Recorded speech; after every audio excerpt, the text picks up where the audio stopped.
അപ്പോൾ ഇങ്ങനെ വായിച്ചു വന്നപ്പോൾ കുറേ പേര് ഓടുന്നു, TTR ഓടുന്നു, അവരോടുന്നു, പോലീസുകാരോടുന്നു. ഞാൻ ചോദിച്ചു എന്താ? അവിടെ ഒരാൾ കൊളാപ്സായി. അപ്പോൾ ഒരാൾ പാൻട്രിയിൽ നിന്ന് കഞ്ഞിവെള്ളത്തിനകത്ത് ഉപ്പിട്ടിട്ടെടുത്തുകൊണ്ട് വരുന്നു.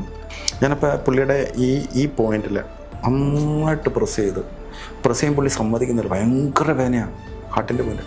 അപ്പോൾ അത് കുറച്ച് നേരം ചെയ്ത് പുള്ളി റിലാക്സ്. ഞാൻ ഹാർട്ടിൻ്റെ മെറിഡിയനിൽ ഒരു 3-4 കളർ എടുത്തിട്ട് 2 കുത്തി. പുള്ളി ഓക്കെ. നിങ്ങൾക്ക് എന്തെങ്കിലും ബുദ്ധിമുട്ടുണ്ടോ?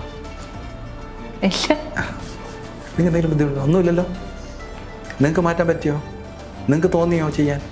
നിങ്ങൾക്ക് അറിയാവോ ചെയ്യാൻ? അപ്പോൾ ഞാൻ പറഞ്ഞല്ലോ ഞാൻ ഡോക്ടറല്ലെന്ന്. ഞാൻ ഡോക്ടറല്ല, ഞാൻ തെറാപ്പിസ്റ്റാണ്. അപ്പോൾ അവരെല്ലാവരുടെ ചുറ്റും കൂടിയിട്ടൊന്നും എന്നെ ഇൻ്റർവ്യൂ ചെയ്യുന്ന പോലെ ഞാൻ പറഞ്ഞു ദയവ് ചെയ്ത് ഞാൻ പൊക്കോട്ടെ. എൻ്റെ മുമ്പിലൊരു കണ്ടു. അപ്പം ഒരാളെ സഹായിക്കുക എന്നുള്ളതല്ല. പിന്നെ ഞാൻ ഈ പഠിച്ചിട്ട് എന്ത് കാര്യം? ഇപ്പം എൻ്റെ അടുത്ത് ചാരി ഇരിപ്പുണ്ടായിരുന്നു, നിൽക്കുന്നുണ്ടായിരുന്നു. ഇങ്ങനെ കുറച്ച് കഴിഞ്ഞപ്പോൾ എൻ്റെ മടിയിലോട്ട് ഇങ്ങനെ ചാരി വീണു. ലോ ബി. അപ്പോൾ ഞാൻ അന്നൊക്കെ ഈ തേൻ വെള്ളം കുടിക്കുന്നതാണ് ഡെയിലി, നന്നായിട്ട് തേൻ കുടിക്കും. അപ്പോൾ ഞാൻ എൻ്റെ പോയിന്റിൽ പെട്ടെന്ന് BP കൂടാനുള്ള സാധനമുണ്ട്, ഒറ്റ കുത്തോട് കളർ റെഡിയായി. പോയിന്റ് ഉണ്ടോ നമുക്ക്? അവിടെ നിന്ന് ആംബുലൻസിൽ ഒന്നും ആവശ്യമില്ല, പുള്ളി പോയി. എനിക്കൊരു താങ്ക്സ് പോലും പറഞ്ഞില്ല. ഞാനും നമ്മൾ നോക്കാറില്ല, ഞാൻ പോന്നു. നമ്മൾ ഹോസ്പിറ്റലായി കഴിഞ്ഞാൽ നമുക്ക് തിരിച്ചു വരുന്ന ഏത് രീതിയിലാണെന്ന് പറയാൻ പറ്റാത്ത അവസ്ഥയിലാണ്. പിന്നെ IMA തന്നെ പറഞ്ഞിട്ടുണ്ട്, ഇത് നമുക്കൊരു അസുഖം വന്നിട്ട് നമ്മൾ മരുന്ന് ഓവർ ഡോസ് കഴിച്ചാണ് നമ്മുടെ പല രോഗങ്ങൾക്കും പ്രധാന കാരണവും. കിഡ്നി ഡിസീസും ബ്ലാഡർ സ്റ്റോണും അതുപോലെ പല ഇഷ്യൂസും കൂടുന്നത് ഓവർ യൂസ് മരുന്ന്. അതിൽ ചെയ്യുമ്പോൾ തന്നെ ഒരാളിങ്ങനെ ബൈക്ക് ചെയ്യുന്നുണ്ട്, ഒരു 60-65 വയസ്സുള്ള ഒരു വ്യക്തിയാണ്. കാലം എന്നിട്ട് ബൈക്ക് നിർത്തിയിട്ട് പുള്ളി ഇങ്ങനെ കരയുന്നോലെ ഇരുന്ന് പിടിക്കുകയാണ്. അപ്പം ഞാൻ അവിടെ അങ്ങോട്ട് ഞാൻ പോകേണ്ട യാതൊരു ആവശ്യമില്ല. പക്ഷെ അവിടെ ഒരു വീട് വാടകയ്ക്ക് പണ്ടുണ്ടായിരുന്നു. അപ്പോൾ അത് ഉണ്ടോ എന്ന് അറിയാൻ വേണ്ടി ചുമ്മാ ഒന്ന് നിർത്തിയിട്ട് ഞാൻ അങ്ങോട്ട് നടന്നു പോയി. ഈ പുള്ളിക്ക് എന്ത് പറ്റി ചേട്ടാന്ന് ചോദിച്ചാൽ, എന്ത് വല്ല പ്രശ്നമാണോ? എൻ്റെ പിന്നെ സാറേ സയാറ്റിക്ക പിടിച്ചിട്ട് 1 വർഷങ്ങളായിട്ട് ഞാൻ പ്രോബ്ലം ഉള്ള. ഉടനെ ഞാൻ എൻ്റെ പേഴ്സിനകത്ത് എൻ്റെ പ്രോബുണ്ട്, അതെടുത്ത് സ്പോട്ടിൽ പുള്ളി ചെയ്തിട്ട്, സാർ ഇത് എന്ത് ചികിത്സയാണ്? സ്പോട്ടിൽ മാറി 100 രൂപ എടുത്ത് കയറ്റുന്നത്. പറഞ്ഞു വേണ്ട, മേടിക്കണമായിരുന്നു. മേടിച്ചില്ല. പക്ഷെ പുള്ളി പിന്നെ തിരിച്ച് വന്നിട്ട് വിളിച്ചിട്ട് പോലുമില്ല. ഞാൻ നമ്പർ വരെ മേടിച്ചു, വന്നിട്ട് പോലുമില്ല. മനുഷ്യൻ അങ്ങനെയുണ്ട്. പക്ഷെ നമുക്ക് അർഹതയുള്ളവൻ വരും, ട്രീറ്റ്മെൻറ്റ് ആവശ്യമുള്ള പിന്നീട്. പക്ഷെ പൂർണ്ണമായിട്ട് മാറിയിട്ടുണ്ടെന്നല്ല, പുള്ളിയുടെ ആ സമയത്തെ പ്രോബ്ലം മാറി. സയറ്റിക്ക് മുഴുവൻ ക്ലിയർ ആയിട്ടാണ്. പുള്ളിക്ക് നന്നായിട്ട് ഓടിപ്പോകുന്ന രീതിയിൽ പുള്ളിയായി. നമുക്കതേ നോക്കുന്നുള്ളൂ. എത്ര പേര് നമ്മൾ പിന്നെ ട്രെയിനിൽ പോകുമ്പോൾ എത്ര പേര് കൊളാപ്സ് ആയിട്ടുള്ള ആൾക്കാരെ ചെയ്തിട്ടുണ്ട് ആ സ്പോട്ടിൽ തന്നെ. ഇപ്പം ഡോക്ടർ വന്ന് കാർഡിയക് അറസ്റ്റ് വന്ന് ഇങ്ങനെ കുറച്ച് കിടക്കുന്നു. അപ്പം യാത്ര ചെയ്യുമ്പോഴാണ് ഞാൻ കൂടുതലും വായിക്കാറുള്ളത്, അല്ല ഞാൻ വായന കുറവാണ്. അപ്പോൾ ഇങ്ങനെ വായിച്ചു വന്നപ്പോൾ കുറേ പേര് ഓടുന്നു, TTR ഓടുന്നു, അവരോടുന്നു, പോലീസുകാരോടുന്നു. ഞാൻ ചോദിച്ചു എന്താ? അവിടെ ഒരാൾ കൊളാപ്സായി. അപ്പോൾ ഒരാൾ പാൻട്രിയിൽ നിന്ന് കഞ്ഞിവെള്ളത്തിനകത്ത് ഉപ്പിട്ടിട്ടെടുത്തുകൊണ്ട് വരുന്നു. അപ്പോൾ ഞാൻ പെട്ടെന്ന് അന്നേരം എൻ്റെ ടൂളെല്ലാം ഉണ്ട്, എപ്പോഴും എൻ്റെ ടൂളുണ്ടാവും. ഞാൻ അങ്ങോട്ട് ചെന്നു, പുള്ളി ഇങ്ങനെ മാക്കാച്ചി പോലെ ഇങ്ങനെ കടത്തി ഇങ്ങനെ എനിക്കൊന്നൊരു 34 വയസ്സുള്ള നല്ല ഹെൽത്തി ആയിട്ടുള്ള മനുഷ്യൻ. ഞാൻ എന്താ പ്രശ്നം? എനിക്ക് മനസ്സിലായ സംഗതി എന്താണ്. ഞാനപ്പോൾ പുള്ളിയുടെ ഈ പോയിന്റിൽ നന്നായിട്ട് പ്രസ് ചെയ്യുമ്പോൾ പുള്ളി സമ്മതിക്കുന്നില്ല. ഭയങ്കര വേദനയാണ് ഹാർട്ടിൻ്റെ മുന്നിൽ. അപ്പോൾ അത് കുറച്ച് നേരം ചെയ്ത് പുള്ളി റിലാക്സ്. ഞാൻ ഹാർട്ടിൻ്റെ മെറിഡിയനിൽ ഒരു 3-4 കളർ എടുത്തിട്ട് 2 കുത്തി. പുള്ളി ഓക്കെ സ്പോട്ടിൽ. അപ്പോൾ നിങ്ങൾ ഡോക്ടറാണോ? ഞാൻ പറഞ്ഞു ഞാൻ ഡോക്ടറല്ല, ഞാനൊരു തെറാപ്പിസ്റ്റാണ്. അപ്പം നമ്മുടെ ആൾക്കാരുണ്ടല്ലോ, എത്ര നമ്മുടെ മുന്നിൽ നിന്ന് കാണിച്ചാലും വിശ്വസിക്കാത്ത ആൾക്കാരുണ്ടല്ലോ, ക്രിട്ടിസൈസ് ചെയ്യുന്ന ആൾക്കാരുണ്ട്. സാറേ ഇത് തോന്നിയതല്ലേ? ഞാൻ പറഞ്ഞതേ തോന്നിയതാ. എന്ത് തോന്നി? പുള്ളിയുടെ അസുഖം മാറിയെന്ന് പുള്ളിക്ക് തോന്നി. നല്ലതല്ലേ? നിങ്ങൾക്ക് എന്തെങ്കിലും ബുദ്ധിമുട്ടുണ്ടോ? നിങ്ങൾക്ക് എന്തെങ്കിലും ബുദ്ധിമുട്ടുണ്ടോ? ഒന്നുമില്ലല്ലോ. നിങ്ങൾക്ക് മാറ്റാൻ പറ്റിയോ? നിങ്ങൾക്ക് തോന്നിയോ ചെയ്യാൻ? നിങ്ങൾക്ക് അറിയാവോ ചെയ്യാൻ? അപ്പോൾ ഞാൻ പറഞ്ഞല്ലോ ഞാൻ ഡോക്ടറല്ലെന്ന്. ഞാൻ ഡോക്ടറല്ല, ഞാൻ തെറാപ്പിസ്റ്റാണ്. അപ്പോൾ അവരെല്ലാവരുടെ ചുറ്റും കൂടിയിട്ടൊന്നും എന്നെ ഇൻ്റർവ്യൂ ചെയ്യുന്ന പോലെ ഞാൻ പറഞ്ഞു ദയവ് ചെയ്ത് ഞാൻ പൊക്കോട്ടെ. എൻ്റെ മുമ്പിലൊരു കണ്ടു. അപ്പം ഒരാളെ സഹായിക്കുക എന്നുള്ളതല്ല പിന്നെ ഞാൻ ഈ പഠിച്ചിട്ട് എന്ത് കാര്യം അല്ലേ? എൻ്റെ മുമ്പിൽ വരുന്ന ആൾക്കാരെ ചെയ്യില്ല. പിന്നെ പുള്ളി ചോദിക്കും, നീ എന്ത് ചെയ്തു ഈ പഠിച്ചിട്ട്? കാശിന് വേണ്ടി എന്ത് ചെയ്യുന്നല്ല?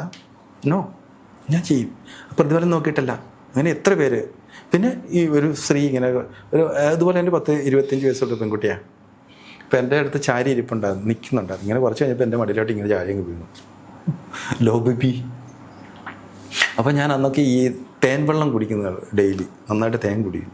അപ്പോൾ തേനൊക്കെ മേടിച്ച് വെച്ചിട്ടുണ്ട്, വെള്ളം കുടിക്കാൻ പറഞ്ഞു, കുടിച്ചോളാൻ പറഞ്ഞു, കുടിച്ചു. അപ്പോൾ ഞാൻ എൻ്റെ പോയിന്റിൽ പെട്ടെന്ന് BP കൂടാനായിട്ടുള്ള സാധനമുണ്ട്, ഒറ്റ കുത്തോട് കളർ റെഡിയായി. പോയിന്റ് ഉണ്ടോ നമുക്ക്? കളറാണ് ഹയർ പോയിന്റാണ്. അപ്പോൾ അത് നമ്മൾ അവിടെ ഇട്ട് കഴിഞ്ഞപ്പോൾ ഉടനെ അവർ ബൂസ്റ്റപ്പായി. ഓക്കെ. മറ്റേ പുള്ളിക്ക് ആംബുലൻസ് വരെ വിളിച്ചു. അവിടെ നിന്ന് ആംബുലൻസിലൊന്നും ആവശ്യമില്ല, പുള്ളി പോയി. എനിക്കൊരു താങ്ക്സ് പോലും പറഞ്ഞില്ല. ഞാനും നമ്മൾ നോക്കാറില്ല, ഞാൻ പോന്നു. നമുക്കെൻ്റെ ആവശ്യമില്ലെന്ന്. ഈ സുജോഗ് തെറാപ്പി പഠിക്കാൻ എന്താണ് ചെയ്യേണ്ടത്? പഠിക്കാനായിട്ട് നിങ്ങൾ വന്ന് പഠിക്കുക. അതിന് നമ്മൾ കോഴ്സുകൾ ചെയ്യുന്നുണ്ട്. പ്രൊഫഷണലായിട്ട് നമ്മൾ പഠിപ്പിക്കുന്ന എൻ്റെ ഇൻ്റർനാഷണൽ ലെക്ചറാണ് ഞാൻ. അപ്പോൾ അത് നമ്മൾ 4 ദിവസത്തെ കോഴ്സാണ് ബേസിക് കോഴ്സ്. അപ്പം അത് ഓൺലൈനായിട്ടും ഓഫ്ലൈനായിട്ടും നമ്മൾ ചെയ്യുന്നുണ്ട്. എക്സ്പെൻസീവ് ആണോ സുജോഗ്? അല്ലല്ല, നമ്മളതിൻ്റെ കോഴ്സുകൾ നമ്മൾ എൻ്റെ സെൻറ്ററിൽ ചെയ്യുമ്പോൾ നമ്മൾ 6500 രൂപ പഠിപ്പിക്കുന്നു. ഓൺലൈനായാലും 6500 രൂപ. പുറത്തേക്ക് പോകുമ്പോൾ നമ്മൾ 7500. അപ്പോൾ നമ്മൾ ഓർഗനൈസ് ചെയ്യുന്ന ആൾക്കാർക്ക് പിന്നെ നമ്മൾ ISIക്ക് പൈസ കൊടുക്കണം. പിന്നെ അവരുടെ ഫുഡുണ്ട്, ഉച്ചയ്ക്കത്തെ ഫുഡുണ്ട്, സ്റ്റഡി മെറ്റീരിയലുണ്ട്, പിന്നെ പ്രൊജക്ടർ, ഹാള്, നല്ല ചിലവാണ്. അപ്പോൾ ആൾക്കാർ കുറഞ്ഞ ബുദ്ധിമുട്ടാണ്. അപ്പോൾ അതുപോലെ ആൾക്കാരുണ്ടെങ്കിൽ നമ്മൾ ഹോട്ടലിൽ നമ്മൾ ചെയ്യുക, അല്ലെങ്കിൽ നമ്മുടെ സെൻറ്ററുകളിലേക്കാണ് ക്ലാസ്സുകൾ ചെയ്യാൻ. ഇപ്പം നമുക്ക് ഏത് രീതിയിലും ഇപ്പം നമ്മൾ ഉദ്ദേശിക്കുന്ന ഒരാളെങ്കിലും സുജോഗ് ഒരു വീട്ടിൽ പഠിച്ചു കഴിഞ്ഞാൽ, ഇപ്പം നമ്മളൊരു ചെറിയൊരു അസുഖം വന്ന് ഹോസ്പിറ്റലൈസേഷൻ ചെയ്ത് കഴിഞ്ഞാൽ നല്ല എമൗണ്ട്, ഒരു മിനിമം 10 ഇല്ലാതെ നമുക്ക് ഇറങ്ങാൻ പറ്റില്ല. പിന്നെ ഇന്ന് പല ഹോസ്പിറ്റലിലും വിത്ത് റെസ്പെക്റ്റ് നമ്മൾ ഹോസ്പിറ്റലായി കഴിഞ്ഞാൽ നമുക്ക് തിരിച്ചു വരുന്ന ഏത് രീതിയിലാണെന്ന് പറയാൻ പറ്റാത്ത അവസ്ഥയിലാണ്. പിന്നെ IMA തന്നെ പറഞ്ഞിട്ടുണ്ട്, ഇത് നമുക്കൊരു അസുഖം വന്നിട്ട് നമ്മൾ മരുന്ന് ഓവർ ഡോസ് കഴിച്ചാണ് നമ്മുടെ പല രോഗങ്ങൾക്കും പ്രധാന കാരണമെന്ന്. കിഡ്നി ഡിസീസും ബ്ലാഡർ സ്റ്റോണും അതുപോലെ പല ഇഷ്യൂസും കൂടുന്നത് ഓവർ യൂസ് മരുന്ന്. അപ്പം നമുക്ക് ആവശ്യത്തിന് മരുന്ന് കഴിക്കുക. അപ്പം അതിൻ്റെ കൂടെ ഇപ്പം നമ്മളൊരു 6 മാസം കഴിക്കേണ്ട മരുന്നിൻ്റെ കൂടെ നമ്മൾ സുജോക്ക് ചെയ്യുന്ന 1-2 മാസം കൊണ്ട് മാറും. അപ്പോൾ സുജോക്ക് ചെയ്യുന്നത് കൊണ്ട് അല്ലെങ്കിൽ അലോപ്പതി മരുന്ന് കഴിക്കുകയോ അല്ലെങ്കിൽ ആയുർവേദ മരുന്ന് കഴിക്കുകയോ യുനാനി മരിക്കുകയോ ഇത് 3 ഒരുമിച്ച് ചെയ്യുകയോ സുജോക്ക് ചെയ്യുന്നവർ യാതൊരു ബുദ്ധിമുട്ടുമില്ല. പിന്നെ നമ്മൾ ഓരോ മരുന്ന് കഴിക്കുമ്പോഴും അലോപ്പതി കഴിക്കുമ്പോഴും ആയുർവേദം കഴിക്കും ഹോമിയോ ഒരുമിച്ച് കഴിക്കുന്നുണ്ടെങ്കിൽ ഒരുമിച്ച് കഴിക്കാൻ പാടില്ല. ഒരു മിനിമം ഒരു അരമണിക്കൂർ 3/4 മണിക്കൂർ സ്പേസ് വിട്ടിട്ടേ കഴിക്കാവുള്ളൂ. ഇത്രയാണെന്നാണ് ഞാൻ മനസ്സിലാക്കിയിട്ടുള്ളത്. അല്ലാതെ ഒരു മരുന്നും ഒന്നിനും ദോഷമല്ല. പക്ഷെ നമ്മളത് ഓവറായി ഇപ്പം നമ്മൾ ആഹാരം തന്നെ കൂടുതൽ കഴിച്ചാൽ വിഷമാണ്, അമൃതം വിഷം എന്ന് പറയുന്നത് പോലെ നമ്മുടെ ആവശ്യം അനുസരിച്ച് നമ്മൾ മരുന്നുകൾ ഉപയോഗിക്കുക.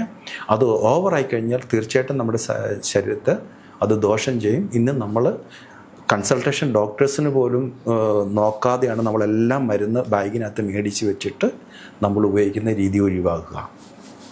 അപ്പോൾ എപ്പോഴും നമ്മൾ എന്ത് ചെയ്യുമ്പോഴും ഒരു ഡോക്ടറിൻ്റെ കൺസൾട്ടേഷൻ ആവശ്യമാണ്. പക്ഷെ അത് അവസാന വാക്കെന്ന് ഫിക്സ് ചെയ്യില്ല. ഇപ്പോൾ ഡോക്ടർ പറയുന്ന അവരുടെ ടെർമിനോളജി വെച്ചിട്ട് പറയും ഹാർട്ട് ബ്ലോക്കാണെന്ന് പറയാം, അല്ല മറ്റെന്തെങ്കിലും ക്യാൻസർ ആണെന്ന് പറയാം, അല്ലെങ്കിൽ കിഡ്നി ഡിസീസ് ആണെന്ന് പറയാം. പക്ഷെ ഉടനെ നമ്മൾ തീരുമാനിക്കുക എൻ്റെ കാര്യങ്ങൾ ഏതാണ്ട് തീരുമാനമായി, കിഡ്നി ഡിസീസ് ആയി ഇങ്ങനെ വേണം ഇങ്ങനെ വേണം സമയമായി അങ്ങനെ തീരുമാനിക്കുക. നമുക്ക് ഒത്തിരി ഓപ്ഷൻസ് വേറെയുണ്ട്. അപ്പോൾ അങ്ങനെ നമ്മൾ മനസ്സിനെ ഹാർമണൈസ് ചെയ്ത് നല്ല രീതിയിൽ പോസിറ്റീവായിട്ട് എടുത്തുകൊണ്ട് ചെയ്തു കഴിഞ്ഞാൽ നമുക്ക് ഒരു പരിധി വരെ എല്ലാ രോഗവും നമുക്ക് മാറ്റാം. പക്ഷേ സുജോക്കിനകത്ത് നമുക്ക് ക്ലിയർ ആയിട്ട് നമുക്ക് മാറ്റാം. പക്ഷേ നമ്മൾ പറയുന്നത് സുജോക്കിനകത്ത് ചെയ്യുമ്പം നിങ്ങൾ 100% അലോപ്പതിയെ വിശ്വസിക്കുന്നത് പോലെ 10% നിങ്ങൾ സുജോക്കിനെ വിശ്വസിച്ചിട്ട് അവിടെ എന്തൊക്കെയാണോ നമ്മൾ ചെയ്യേണ്ടത് ആ രീതിയിൽ നമ്മൾ കോപ്പറേറ്റ് ചെയ്യണം, അല്ലാതെ പറ്റില്ല. അപ്പോൾ ഏത് തരത്തിലുള്ള ക്രോണിക് ഡിസീസ് ആയാലും ക്യാൻസർ ആയാലും നമുക്ക് മാറ്റാനുള്ള സംവിധാനം സുജോക്കിനകത്ത് സുരക്ഷിതമായിട്ടുണ്ട്. അപ്പോൾ നമ്മൾ ചെയ്താൽ നിങ്ങൾക്ക് യാതൊരു ദോഷവും ഉണ്ടാവില്ല.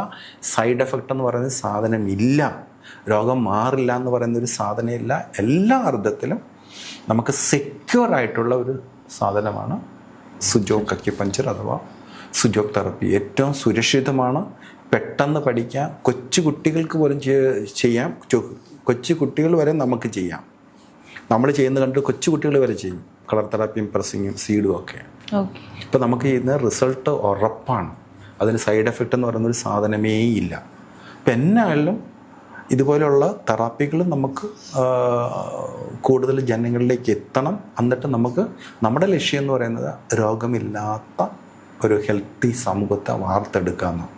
അറ്റ്ലീസ്റ്റ് ഉദ്ദേശിക്കുന്നത് ഇതുപോലെയുള്ള ഒരു തെറാപ്പിയെങ്കിലും മറ്റുള്ള ഫോറിൻ കൺട്രിയിലൊക്കെ എനിക്കൊന്ന് ജപ്പാനിലൊക്കെ ഇതുപോലെ നിർബന്ധമായിട്ട് പഠിച്ചിരിക്കണം. നമ്മളൊരു 6ാം ക്ലാസ് 7ാം ക്ലാസ് എങ്കിലും ഇതുപോലെ ഒരു തെറാപ്പിയെങ്കിലും സ്കൂളിൽ പഠിപ്പിക്കുന്ന രീതിയിലേക്ക് നമ്മുടെ എഡ്യൂക്കേഷൻ സിസ്റ്റം മാറണം. അവരത്രയും മനസ്സിലാക്കി കണക്ട് ചെയ്ത് കഴിഞ്ഞാൽ നമുക്കൊരു നല്ലൊരു സമൂഹത്തെ, ഹെൽത്തി സമൂഹത്തെ വാർത്തെടുക്കാൻ സാധിക്കും. തീർച്ചയായിട്ടും സാധിക്കും. അതിൻ്റെ ഏറ്റവും നല്ല ടൂളാണ് സുജോഗ്. അധികം പൈസ ചിലവില്ല. ഒരു 6500 കൊടുത്തു കഴിഞ്ഞാൽ നിങ്ങൾ എല്ലാ രോഗവും മാറാനുള്ള ബേസിക് ലെവലിലുള്ള ക്ലാസ്സാണ് പഠിപ്പിക്കുന്നത്. ആ ബേസിക് കൃത്യമായിട്ട് മനസ്സിലാക്കി ട്രീറ്റ്മെൻറ്റ് ചെയ്താൽ ഏത് രോഗത്തെയും മാറ്റാനുള്ള അതിനകത്ത് തന്നെ ഉണ്ട്. പക്ഷെ ആ രീതിയിൽ നമ്മൾ കണക്ട് ചെയ്യണം. എന്നിട്ട് ചെയ്യുകയും കൂടെ ചെയ്യണം. എന്നിട്ട് പിന്നെ അസിസ്റ്റൻസ് വല്ലപ്പോഴൊക്കെ ഒന്ന് വിളിച്ച് സാറേ എന്നൊക്കെ ചെയ്യുന്നുണ്ട്, ഇത് കൂടുതലായിട്ട് എന്തെങ്കിലും ഉണ്ടോ, അല്ല ഞാൻ ചെയ്യുന്നത് ശരിയാണോ അല്ലേ, ഒന്ന് വല്ലപ്പോഴൊക്കെ ഒന്ന് വിളിച്ച് ഒന്ന് കമ്മ്യൂണിക്കേറ്റ് ചെയ്യുന്ന ഇനിയും നമുക്ക് അത്ഭുതങ്ങൾ ചെയ്യാൻ പറ്റും. അത് മാത്രം മതി, വേറെ ഹയറിലേക്കൊന്നും പോകണ്ട. സാധാരണ ഒരു കുടുംബത്തിന് നമുക്ക് ഒരു മാത്രം എന്ന് പറഞ്ഞു കഴിഞ്ഞാൽ ഇത് പഠിച്ചത് കൊണ്ട് നമ്മളെല്ലാം മാസ്റ്ററായി മറ്റേ മെഡിക്കൽ സയൻസിനെ എല്ലാം തള്ളി പറയുക, അല്ല അതൊന്നും മേടിക്കരുന്നല്ല. ഒരു ചെറിയ ആവശ്യം വന്നു കഴിഞ്ഞാൽ നമ്മൾ മെഡിക്കൽ സയൻസ് സപ്പോർട്ട് വേണം. ഒന്ന് ചെക്ക് ചെയ്യുന്ന ഡോക്ടർ ഇങ്ങനെ ഓക്കെ ശരി ഗുഡ്. അപ്പോൾ ഡോക്ടർ പറഞ്ഞു ഒന്ന് ശ്രദ്ധിക്കണം, ഓക്കെ തീർന്നു. അപ്പോൾ നമ്മൾ കണ്ടു ഇത് ചെയ്തു, ഓക്കെ തീർന്നു. ഇത് മാത്രമേ നമ്മൾ ഉദ്ദേശിക്കുന്നുള്ളൂ. അപ്പോൾ നമുക്കെല്ലാം ആവശ്യമാണ്. ഓക്കെ, എന്തായാലും ഒരുപാട് നന്ദിയുണ്ട് ഇത്രയും കാര്യങ്ങൾ പറഞ്ഞു തന്നതിന്, ഈ തെറാപ്പിയെ കുറിച്ചുള്ള ഇത്രയും അറിവ് പറഞ്ഞു തന്നതിന്. ഇനിയും ഒരുപാട് ജീവനങ്ങൾ രക്ഷിക്കാൻ സാധിക്കട്ടെ. Okay, thank you.